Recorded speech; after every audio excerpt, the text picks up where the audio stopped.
morning. Hi, Jonathan. Good morning. How are you? Good. How are you? Oh my goodness. It feels like 2 p.m. already and it's only 10 or 11. Well, yes, I'm the events and partnerships manager at Workbar. So I've been working closely getting this launched, and yeah, we're very excited to have you here. Of course. Yeah. How many of these have you guys done this week? It seems like this is a bit of a speaker series you're running. It is, but you're our very first one. Oh, oh Yep. my goodness. Well, pressure's on, and I guess it can only You'll go be up from fine. here. So, So to everyone that is attending, thank you for coming to our very first Workbar Live.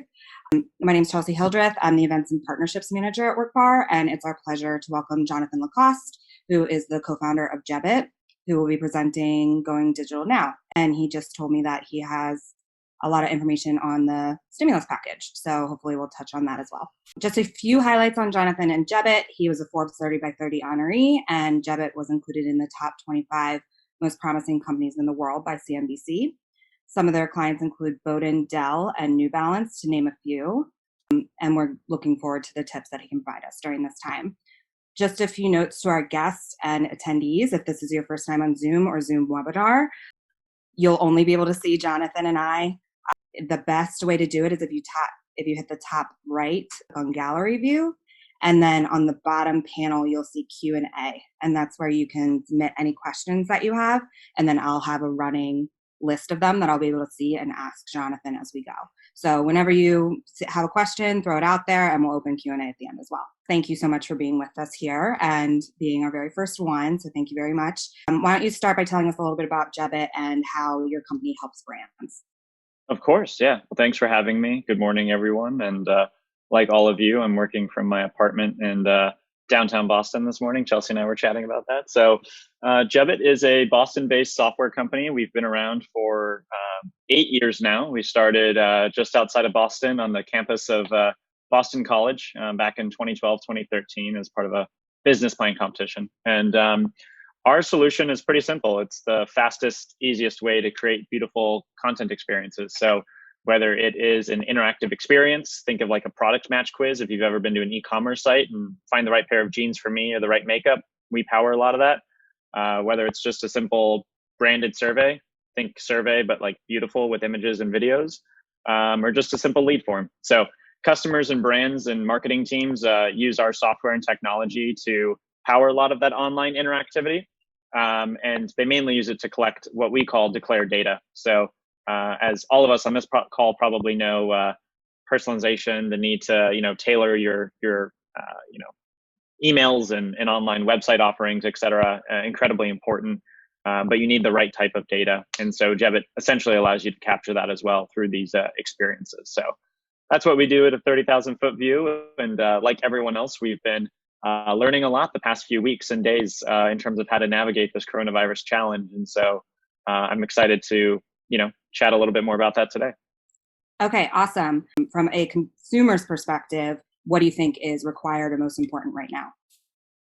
For consumers, it's really interesting. I think in general, both on consumers and the brand side, I've been recommending to everyone to relax, to be empathetic, to be a little bit more human, just to be a little bit more kind. I think it's clear that this is an unprecedented moment for all of us. So whether you're on the consumer side and that delivery you thought was going to come on Wednesday gets delayed by 48 hours, right? It's probably not the end of the world. It can be frustrating. It might not be the ideal experience, but just encouraging everyone to be a little bit more kind, human, and empathetic in this moment. That said, just from a general, personal advice standpoint, unsolicited, we've been talking to our employees a lot about mental health and just the importance of, even though we all feel connected through Zoom 24/7, making time for those calls with family, doing those happy hours or game nights with friends, just making sure that you're able to stay physically active and healthy. I just think that's so important right now for all of us, whether you're a consumer or you work at a brand. Again, give yourself a little bit of leeway here. This is the first time we're all going through this. So for consumers, be patient, be empathetic, and also please take care of yourself. So Absolutely. that's the I think advice. work-life balance right now is more important than ever, and definitely Workbar really focuses on mental health and the employees and things like that. So I'm glad you hit on that because I think that's really important for everyone to maintain right now. So you mentioned to me that COVID-19 represents huge challenges, but also huge opportunities for brands. Can you share what you're seeing on both sides? Absolutely. I mean, I think a lot of this has to do with the context of COVID has hit each of our businesses in a really different and unique way. So let's take the extremes. If you are Slack, Zoom, Drizzly, Instacart, something in the collaborative workspace or productivity software or delivery from a consumer standpoint, your business is skyrocketing. I've seen those results, and it's like, 10 million daily active users on Slack a couple of months ago, and now we're up to 200 million. So their challenges and opportunities are all like architecture from an engineering standpoint. Like, do I have the foundation to make sure that Zoom doesn't crash or that Slack doesn't crash? So that's on one side.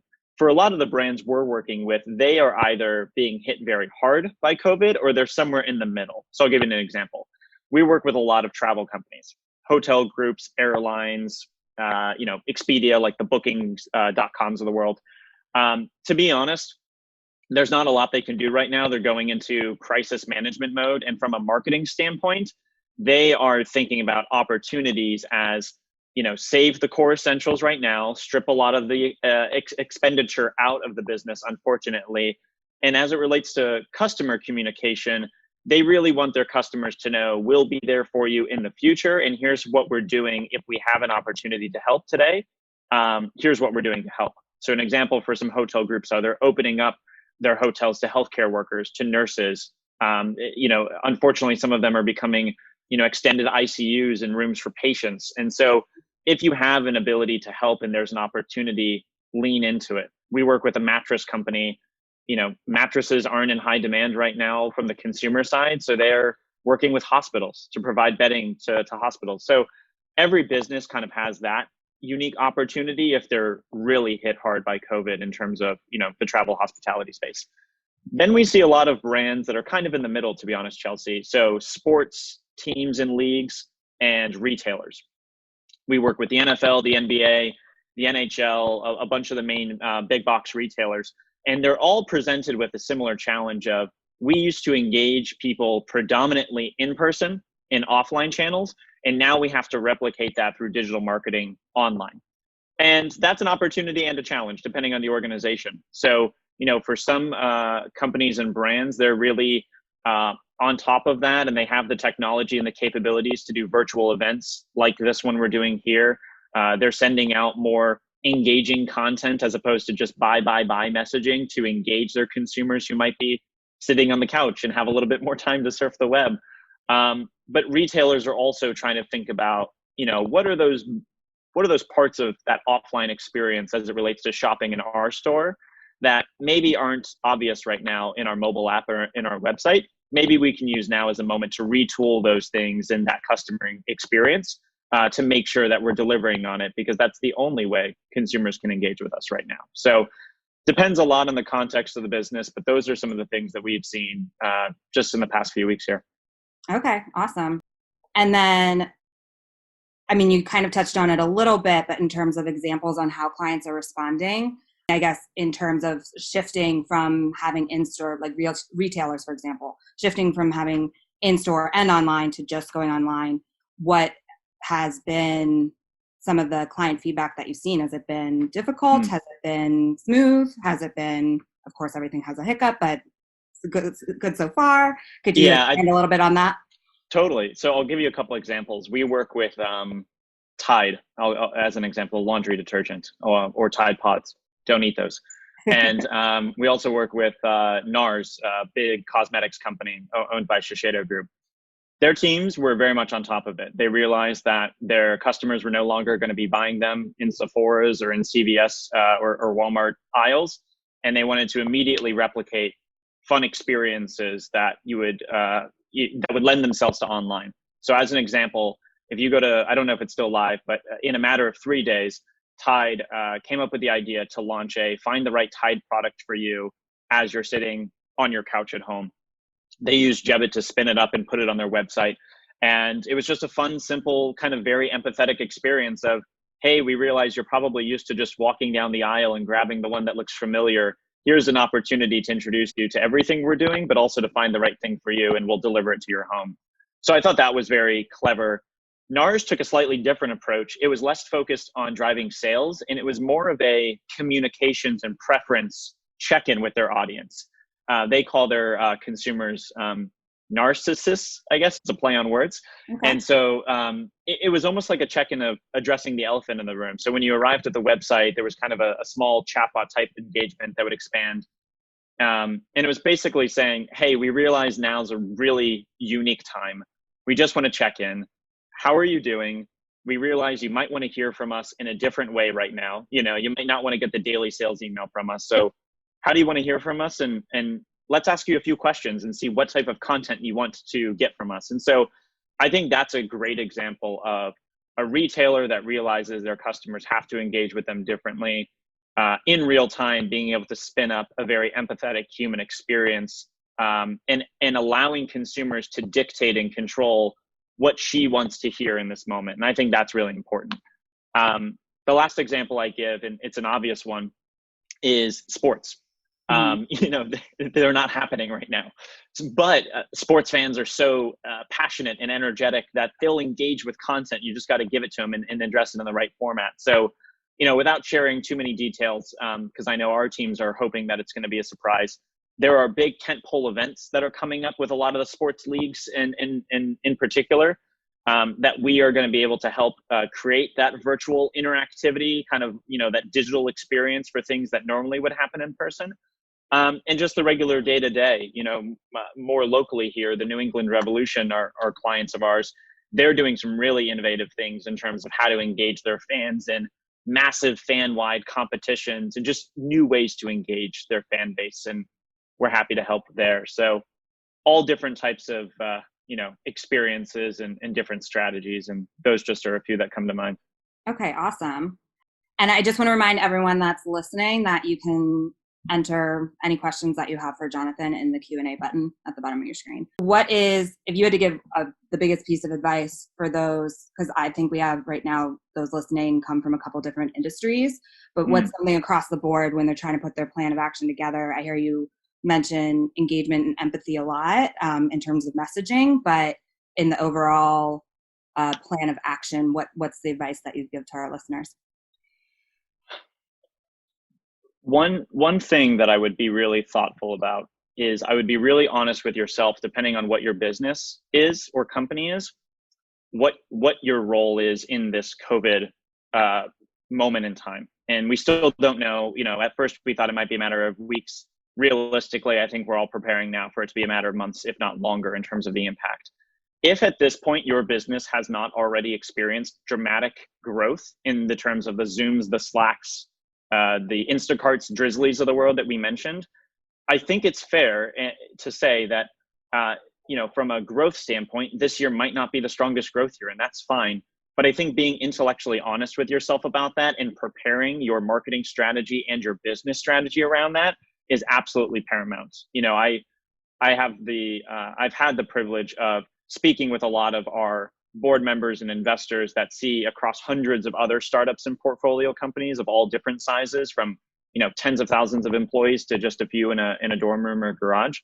And their advice across the board is consistently to be proactive in preparing your business and your company, as opposed to being reactive and seeing how hard it hits you. On the negative side, I would anticipate, if you're in the business where you have a sales pipeline, if you're not a transactional business, I would anticipate and plan for up to 50% of your sales pipeline leaving. It sounds dramatic, but those are the numbers we're seeing across other companies.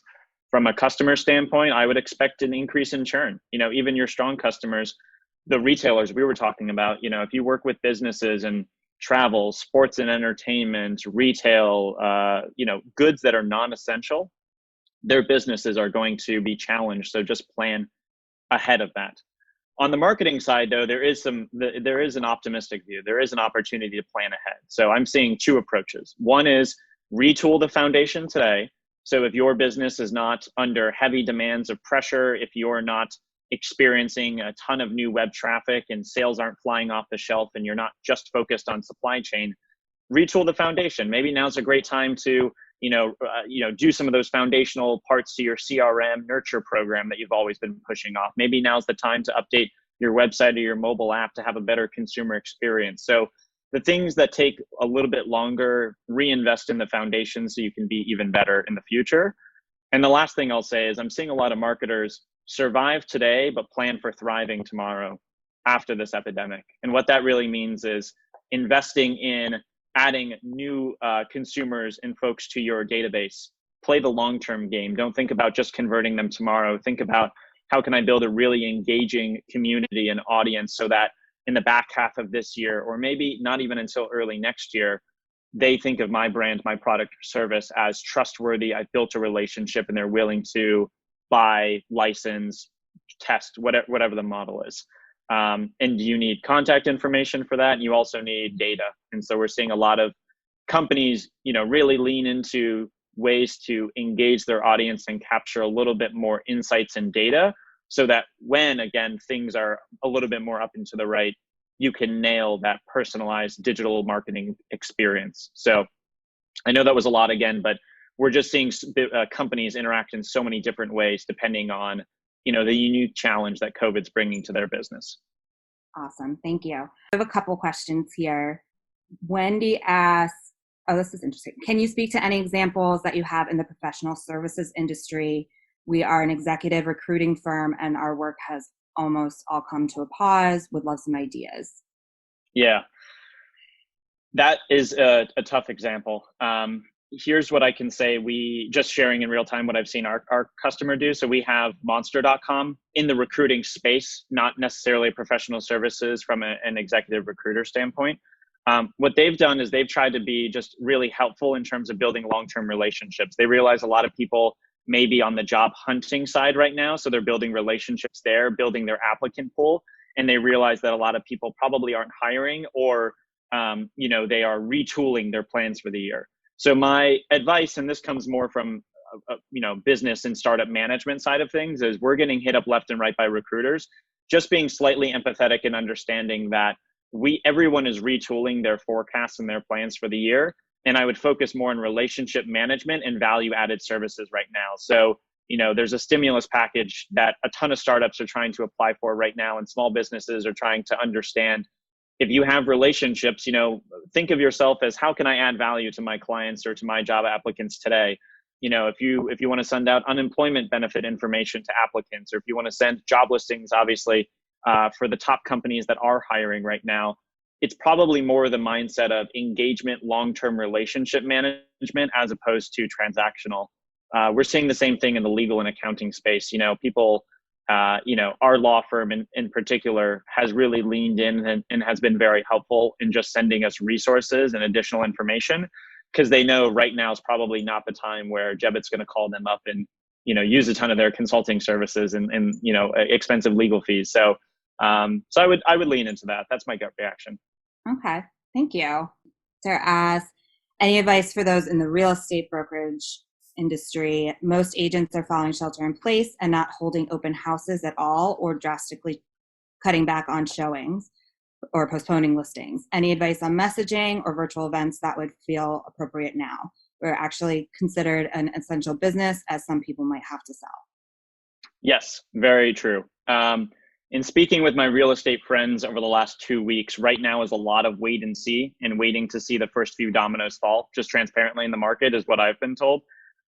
I'm no real estate expert, but it appears to me that from a marketing standpoint, the best thing to do is probably to get an understanding of all of the potential players, especially the larger ones, the companies that are looking to downsize, and make sure that from a digital experience standpoint, you have beautiful photos, you have beautiful videos of office space.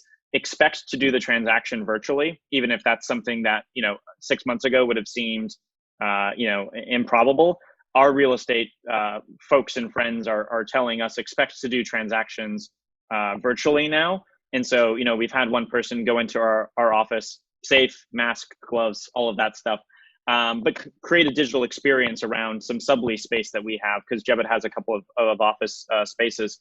One that we are actively trying to offload as well right now, too. So from that standpoint, very similar to professional services, our real estate firm and brokerage friends are approaching it from a relationship management standpoint. How can I provide value?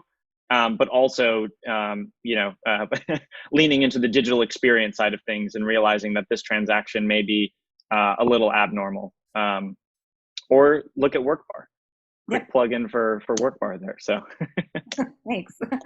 Yeah, and we actually did virtual tours of all our spaces before we shut down. Our GM and our CEO were pretty proactive on that, and I think it's helped for people moving forward, knowing in the future I will need office space. This is what we can provide for you now, and locking in a couple of things that way. But I think virtual tours, just a second what you're saying, is probably the best way to go right now.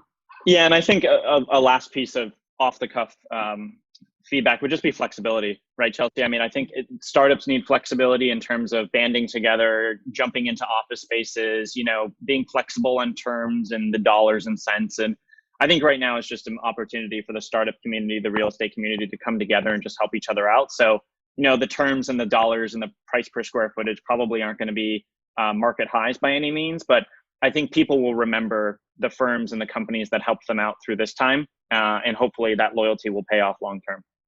Awesome. Thank you. I will continue to take questions, but in the meantime, you'd mentioned before we started here that people were asking a lot of questions this morning about the stimulus package. Could you speak a little bit to what you're hearing, and I think that any guidance or information that you have on that would be really helpful to our listeners? Yeah, absolutely. And I want to clarify all of this probably with do your own research, pull your own resources. I'm not trying to position myself as a government stimulus package expert. I'm just in real time going through this as running a startup and speaking with our bank and investors. So if you're not aware, Congress passed a very large stimulus package. $350 billion of that is aimed at payroll relief for small businesses and startups. There's a bunch of rules and regulations around who does and doesn't apply, but generally speaking, most startups, a lot of startups, and certainly most small businesses do apply. And so what you should do is, today's the first day where the application is available, and it allows you to have payroll relief. So whatever you pay your employees, any employee, their first $100,000 that they make from your company, anything below that, on a monthly basis, you're able to get 2.5 times that amount in terms of potential loan from the government, where they'll pay it to you now. And there's very, very minimal interest and very flexible payback terms. So a lot of folks from the investor community, a lot of folks from the banking community are urging all startups and small businesses to take a look and see if they are eligible. It's a first come, first served basis. So that's why there's a lot of urgency and focus on it, because they are expecting the $350 billion to go pretty quickly. But yeah, I think this is just another example of, being very resourceful and scrappy right now as a small business or as a startup. So, if that's an opportunity for you, you should lean into that. If you have, for any of those that have raised venture capital before and have dealt with convertible debts or debt in general, a lot of the banks are putting out debt relief and allowing you to push out your terms. A lot of vendors are being very flexible on payment terms. So those are all things that again, unless you're the Zooms, Slacks, Drizzlies, Instacarts of the world, it's probably good to be extra resourceful and be aware of just all of these opportunities to help you and your team through this time. So there's some great information out there that you can take a look at as well, but that's how we're thinking about it. Okay. Wendy is asking if if the payroll stimulus package will handle companies who pay people on commission. I do not believe it is purely commission based, although I would double check on that. My gut is not. My understanding is it's any employee, it's their base salary up to the first $100,000. So if you earn less than that, it counts. If you earn 200, then only the first 100 counts towards it. And then it's payroll, what the actual salary is, benefits, and payroll taxes. That's my understanding of what gets covered in there. I don't believe bonuses or commissions or like variable expenditures are included as a part of that, but I would double check. Okay, got it. Well, thank you. That was very helpful.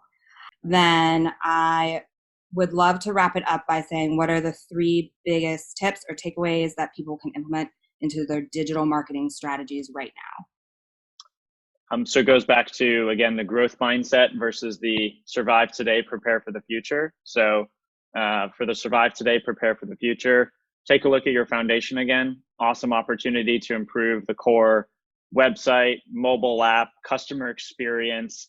I think I saw a LinkedIn post going around that made me chuckle. It was a fake survey, and it said, "What led you to finally, conduct your digital transformation? Was it your CEO, your CMO, or was it COVID?" And of course, it's COVID. It's forcing all of us to be digitally native for companies. So Right. that's going to be the way of the future. I think we all realize that, but retooling there, if you can, is really helpful. Focusing on engagement, engaging content, building your audience, building your base. I think that's more important now than ever before, but that'll allow you and your company to emerge even stronger.